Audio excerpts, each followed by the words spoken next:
Hello दोस्तों, नमस्कार।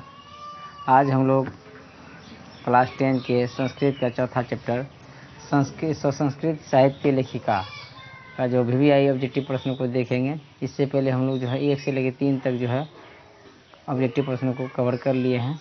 आज हम लोग चौथे चैप्टर का VVI ऑब्जेक्टिव प्रश्नों को देखेंगे। तो उससे पहले यदि आप हमारे चैनल पर नए हैं तो कृपया चैनल को सब्सक्राइब करके बेल आइकन को दबाना ना भूलें और अपने दोस्तों के साथ जो है ज़रूर से ज़रूर शेयर करें। यदि इस वीडियो का यदि PDF चाहिए तो हमारे Telegram channel Harshraj education join करके वहाँ से टेलीग्राम फ्री में प्राप्त कर सकते हैं। चलिए शुरू करते हैं आज का वीडियो।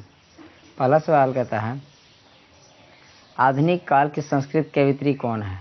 इसमें से जो आधुनिक काल की जो है संस्कृत कवि कौन है, कवियत्री कौन है? इसका सही जवाब हो जाएगा option number D, Pandita Kshamarao. Option number D इसका सही जवाब हो जाएगा। अगला सवाल को देखते हैं। अगला सवाल है, वर्तमान काल की संस्कृत लेखिका कौन है? वर्तमान काल की जो है संस्कृत लेखिका कौन है? तो इसका सही जवाब हो जाए मिथिलेश कुमारी मिश्र। ऑप्शन नंबर सी इसका सही जवाब हो जाएगा। तीसरा नंबर सवाल है, संस्कृत साहित्य लेखिका किस प्रकार का पाठ है? ये जो संस्कृत साहित्य लेखिका है किस प्रकार का पाठ है? तो इसका सही जवाब हो जाएगा ऑप्शन नंबर डी, निबंध। ऑप्शन नंबर डी क्या आ जाएगा? निबंध। अगला सवाल को देखते हैं।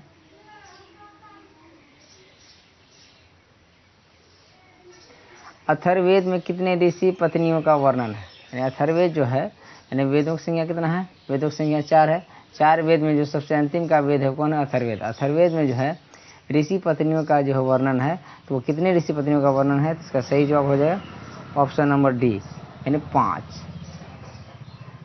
अगला सवाल है, लौकिक संस्कृत साहित्य में कितने कवित्रों का वर्णन है? लौकिक संस्कृत साहित्य में जो है कितने कवित्रों का वर्णन है? तो इसका सही जवाब हो जाए ऑप्शन नंबर बी, 40। अगला सवाल को देखते हैं। अगला सवाल कहता है, लौकिक संस्कृत साहित्य में कवित्रियों के कितने पद्य हैं? लौकिक संस्कृत साहित्य में जो है कवित्रियों के कितने पद हैं? तो इसका सही जवाब हो जाए ऑप्शन नंबर ए, 150 यानी 150। तो ऑप्शन नंबर ए इसका सही जवाब हो जाएगा। अगला सवाल है, विजयंका का काल किस शताब्दी में माना जाता है?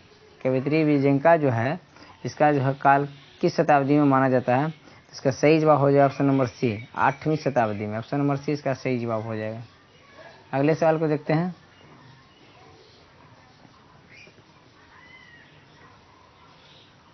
पंडिता क्षमाराव द्वारा रचित सत्याग्रह गीता किसके दर्शन द्वारा प्रभावित है?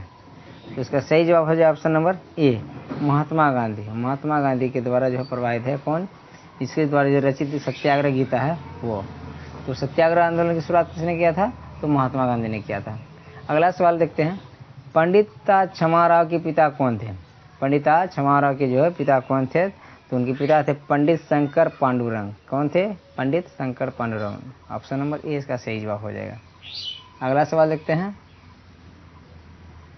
अगला सवाल है, क्षमाराव ने किसकी रचना है? क्षमाराव ने किसकी रचना की है? तो इसका सही जवाब हो जाएगा ऑप्शन नंबर सी, शंकर रचितम का। किसका? ऑप्शन नंबर सी, शंकर रचितम का रचना किया। अगला सवाल है, याज्ञवल्क्य की पत्नी कौन थी? तो याज्ञवल्क्य की पत्नी जो है मैत्रेयी थी। ऑप्शन नंबर ए इसका सही जवाब हो जाएगा। अगले सवाल को देखते हैं। याज्ञवल्क्य ने आत्म तत्व की शिक्षा किसको दी थी? याज्ञवल्क्य ने आत्म तत्व की शिक्षा किसको दिया था? तो इसका सही जवाब हो जाए ऑप्शन नंबर ए, अपने पत्नी मैत्रेयी को। अगला सवाल है, याज्ञवल्क्य ने किसकी शिक्षा देते हैं? याज्ञवल्क्य जो है किसकी शिक्षा देते हैं? इसका सही जवाब हो जाए ऑप्शन नंबर सी, आत्म तत्व का। ऑप्शन नंबर सी इसका सही जवाब हो जाएगा। अगला सवाल है, चालुक्य वंश के राजा कौन थे? चालुक्य वंश के राजा कौन थे? तो चालुक्य वंश के जो राजा थे चंद्रादित्य थे। ऑप्शन नंबर डी इसका सही जवाब हो जाएगा। अगले सवाल को देख लेते हैं। अगला सवाल है, चंद्रादित्य की रानी कौन थी? चंद्रादित्य की रानी यानी पत्नी कौन थी? तो इसका सही जवाब हो जाए option number B, Vijay Bhattarika. Option number B इसका सही जवाब हो जाएगा। अगला सवाल है, विजयनगर का राजा किस भाषा का संरक्षण का प्रयास किया था? कहता है विजयनगर का राजा जो है किस भाषा का संरक्षण का प्रयास किया था? तो इसका सही जवाब हो जाए ऑप्शन नंबर ए, संस्कृत भाषा का। ऑप्शन नंबर ए इसका सही जवाब हो जाए। विजयनगर की स्थापना जो है हरिहर और बुक्का नामक 2 भाइयों ने मिलकर किया था। अगला सवाल देख लेते हैं।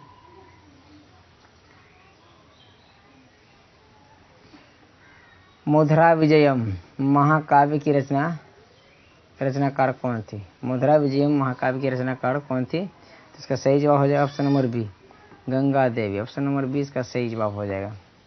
अगले सवाल को देखते हैं। गंगा देवी के पति कौन थे? गंगा देवी के पति कौन थे? तो गंगा देवी के पति जो है कंपन राय थे। ऑप्शन नंबर डी इसका सही जवाब हो जाएगा। अगले सवाल को देख लेते हैं। कंपन राय की पत्नी कौन थी? तो कंपन राय की पत्नी जो है गंगा देवी थी। ऑप्शन नंबर ए इसका सही जवाब। यानी सवाल को जो है उलट पुलट करके पूछा जा सकता है। अगला सवाल है, अच्युत राय की पत्नी कौन थी? अच्युत राय की पत्नी कौन थी? तो इसका सही जवाब हो जाए ऑप्शन नंबर सी, तिरुमलांबा। तिरुमलांबा। अगला सवाल देखते हैं।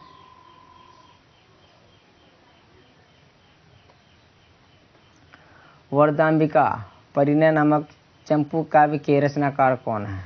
कहता है वरदाम्बिका परिणय नामक चंपू काव्य के रचनाकार कौन है?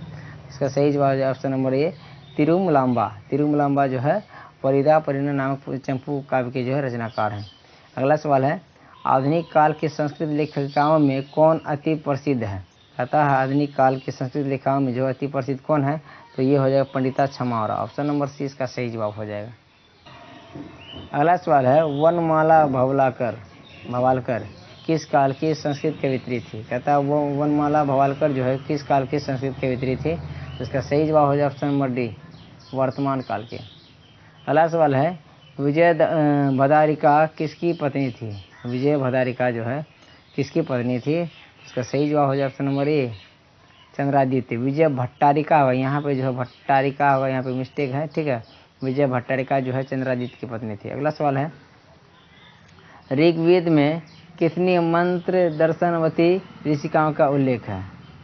कहता है ऋग्वेद में कितनी मंत्र दर्शनवती ऋषिकाओं का उल्लेख है? तो इसका सही जवाब हो जाए ऑप्शन नंबर बी, चतुर्थ विसंति। चतुर्थ विसंति यानी मतलब 24 ऋषिकाओं का जो वर्णन। ऑप्शन नंबर बी इसका सही जवाब हो जाएगा। अगले सवाल को देखते हैं।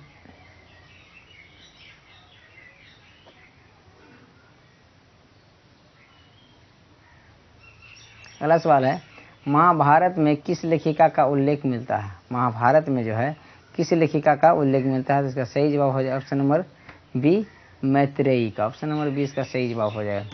अगला सवाल देखते हैं, गंगा देवी का समय क्या है? गंगा देवी का समय क्या है? तो इसका सही जवाब हो जाएगा ऑप्शन नंबर ए, 14वीं सदी। 14वीं सदी यानी गंगा देवी जो है 14वीं सदी के जो है कवित्री थी। अगला सवाल है, समाज की गाड़ी किससे चलती है? कहता है समाज की गाड़ी जो है किससे चलती है? तो पुरुष और नारी दोनों से मिलकर जो है समाज की गाड़ी चलती है। ऑप्शन नंबर 20 का सही जवाब हो जाएगा। अगले सवाल देख लेते हैं, सभी भाषाओं के साहित्य में कौन तत्पर है? कहता है सही भाषाओं के साहित्य में कौन तत्पर है? तो ऑप्शन नंबर ए है पुरुष, बी में है मंत्री, सी में स्त्रियां, डी में है राजा। तो उसका सही जवाब हो जाए ऑप्शन नंबर सी, स्त्रियां। स्त्रियां जो है सभी भाषाओं के साहित्य में जो है तत्पर है, वो लोग आगे रहती है। अगला सवाल है, मैत्रेयी किनकी पत्नी थी? मैत्रेयी जो है किसकी पत्नी थी? तो इसका सही जवाब हो जाएगा ऑप्शन नंबर डी, परशुराम की पत्नी थी। अगला सवाल है, विजयंका किस वर्ण की थी? यानी कहता है विजयंका जो कवित्री थी किस वर्ण की कवित्री थी? यानी उसका जो है रंग यानी कलर जो है शरीर का रंग कैसा था? तो इसका सही जवाब हो जाए ऑप्शन नंबर ए, श्याम वर्ग की। श्याम वर्ग मतलब श्यामला रंग जिसको बोलते हैं हम लोग। ऑप्शन नंबर ए इसका सही जवाब हो जाएगा। अगला सवाल है, नीलोत्पल श्यामा किसे कहा गया है? नीलोत्पल श्यामा जो है किसे कहा गया है? तो इसका सही जवाब हो जाए ऑप्शन नंबर बी, विजयंका को। ऑप्शन नंबर बी इसका सही जवाब हो जाएगा। नीलोत्पल श्यामा डैश डैश सरस्वती श्लोक कहाँ से लिया गया है? यानी जो नीलोत्पल श्यामा जो है डैश डैश सरस्वती है, ये जो है श्लोक कहाँ से लिया गया है? तो इसका सही जवाब हो जाएगा ऑप्शन नंबर डी, संस्कृत साहित्य लेखिका से लिया गया। ऑप्शन नंबर डी इसका सही जवाब हो जाएगा। अगला सवाल देखते हैं,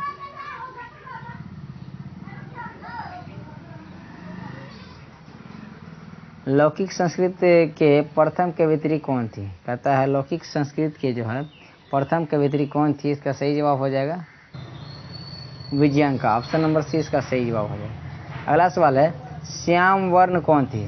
श्याम वर्ण जो है कौन थी, यानी श्याम कलर का जो है कौन थी, श्यामला रंग का कौन थी? इसका सही जवाब हो जाएगा ऑप्शन नंबर बी विजयांका थी। अगला सवाल है दांडी ने सर्वशुक्ला किसे कहा गया? दांडी ने सर्वशुक्ला किसे कहा गया है? तो इसका सही जवाब हो जाएगा ऑप्शन नंबर ए विजयांका को। ऑप्शन नंबर ए इसका सही जवाब हो जाएगा। अगला सवाल को देखते हैं।